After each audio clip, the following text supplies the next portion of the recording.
chers abonnés, mes chers étudiants les premières années bac sciences maths, sciences expérimentales.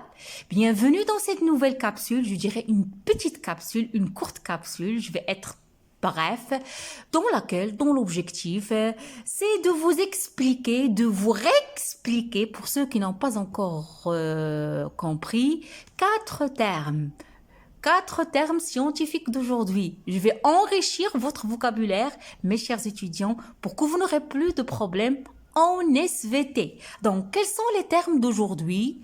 Eh bien, préparez-vous. Refus, tamiza, tamis, granulométrie. Qu'est-ce qu'un refus? Qu'est-ce qu'un tamiza?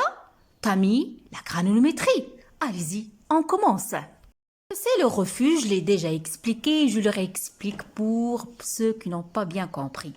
Le refus, mes chers étudiants, le refus d'un tamis, il représente la partie de l'échantillon du sable, qui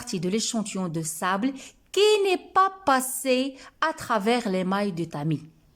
C'est la quantité, c'est la partie de l'échantillon du sable, vu qu'on est en train de faire une étude statistique du sable, qui n'est pas passé à travers l'émail du tamis. Ceux qui ont trouvé que cette définition est difficile, voilà une autre qui est plus facile et qui est plus courte. C'est quoi un refus?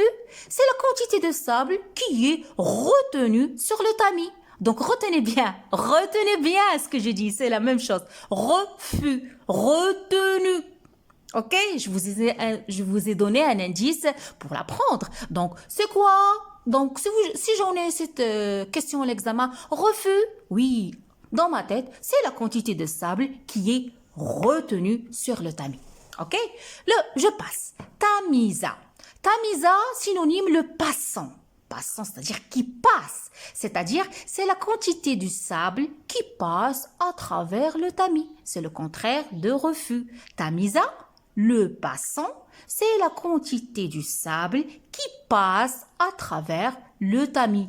Eh bien, qu'est-ce que c'est ce tamis-là? Je parle à maintes reprises. Tamis, rorbel. C'est un instrument qui sert à passer et à séparer les éléments d'un mélange. Oui, retenez bien, surtout les filles, lorsqu'on veut préparer le pain en tamis, on fait tamiser la farine.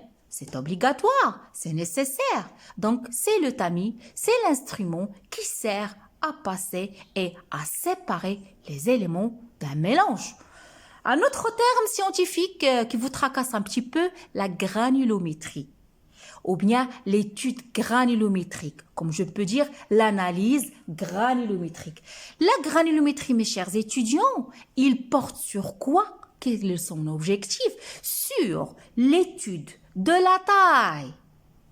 Comme vous voyez, on a utilisé des tamis dans les ouvertures de diamètre, c'est différent. C'est-à-dire, ce qui nous intéresse, nous, c'est la taille des graines et leur répartition.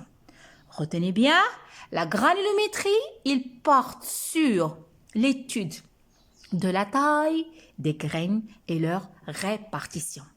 Donc, tout est clair? Est-ce que vous avez bien saisi la granulométrie?